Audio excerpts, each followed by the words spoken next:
Say hi, everybody. Hi. All right, here we go. Okay. Thank you all for being here today. I appreciate your time. I'm going to pass out a handout real quick. This is kind of ties into my speech. It's suggestions and ideas and what you can do to help out and help defeat childhood obesity, which is it's an epidemic in this country. It really is. It's sad. It's not good. So I'm gonna talk about that today. All right. In the United States of America, 1 in 3 children suffer from childhood obesity. 1 in 3. That means out of the six of us here, two out of us 6, 1 out of 3 children. That's ridiculous. In a country with so much to offer and the freedoms that are provided, it is unacceptable for us as a nation, us as a society, to continue to look the other way when it comes to our children's health. Today I'll be talking about a health crisis that faces the United States of America, childhood obesity. Our children are defenseless, innocent children that are facing an epidemic in regards to childhood obesity.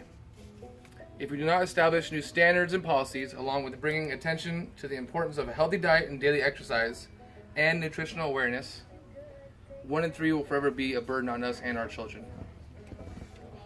Originally, I was an education major with an emphasis on early education. I was also interested in elementary EDU. So I'm very aware of what is going on in our schools when it comes to diet and exercise, or lack thereof. In most cases, we should be ashamed of ourselves. We really dropped the ball when it comes to exercise for our kids and the diet that we're providing them when they're eating school lunches. I also have started on my own business venture that assists adults with health and nutrition. Between that and the elementary background, I thought it would be a good subject for me to shed some light on. Oh, I was like, what's going on? Sorry. The statistic I gave earlier, 1 in 3 children in this country suffer from child obesity, is ludicrous. Furthermore, it is our responsibility as adults, more importantly as human beings, to recognize that we have the power and knowledge to reverse the trends that our children face today. First, we need to get to know the facts. Next, what is causing the spike in childhood obesity? And finally, what we all can do to help reverse the trend. According to the Center for Disease Control, childhood obesity has more than doubled in children in the past 30 years. About 17% or 12.7 million children and adolescents have been affected by obesity for the past decade. The percentage of children aged 6 to 11 years in the United States who are obese increased from 7% in 1980 to nearly 18% in 2012. It's a whole 11% in that short period of time. Similarly, the percentage of adolescents aged 12 to 19 years who are obese increased from 5% to 21% over the same period of time. Freaking ridiculous. Stupid. So why the spike? According to healthiergeneration.org, only 4% of elementary schools, 8% of middle schools, and 2% of high schools provide the necessary daily physical education or the equivalent. A recent study found that children who regularly ate school lunches were 29% more likely to be obese than their peers who brought lunch from home. And no, it's easy. Give the kids some school money. Go get lunch, have pizza. And I'm telling you, it's not easy to ignore these results that we're getting from just feeding them the school lunches that are being reheated in the microwave. The fact is that most school lunches are not prepared from scratch and don't use fresh fruits and vegetables. Rather, they are prepared with the heat and serve mentality. This is a crazy stat. Listen to this. Ann Cooper and Lisa M. Holmes state in their book, Lunch Lessons, French fries account for 46% of the vegetable servings eaten by children ages 2 to 19 across the nation.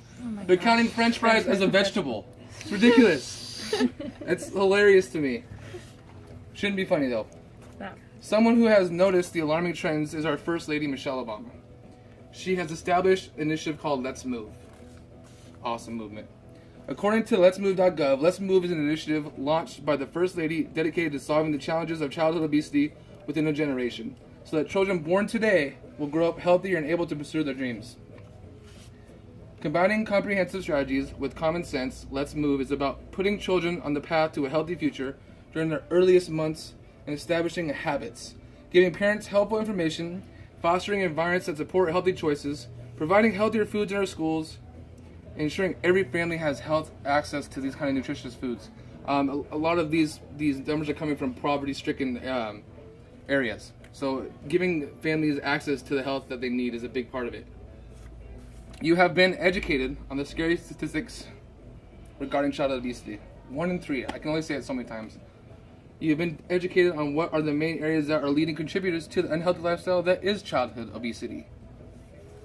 I hope that the info I have shared today, along with the handout that I have provided you, will make you think about the consequences of the actions that we do not take today. I also hope that enlighten you on the little things you can do to make a big difference in a child's life. And hopefully, the next time you hear this speech, the 1 in 3 statistic is more like 1 in 50. Thank you very much for your time. Thank you. Thank you.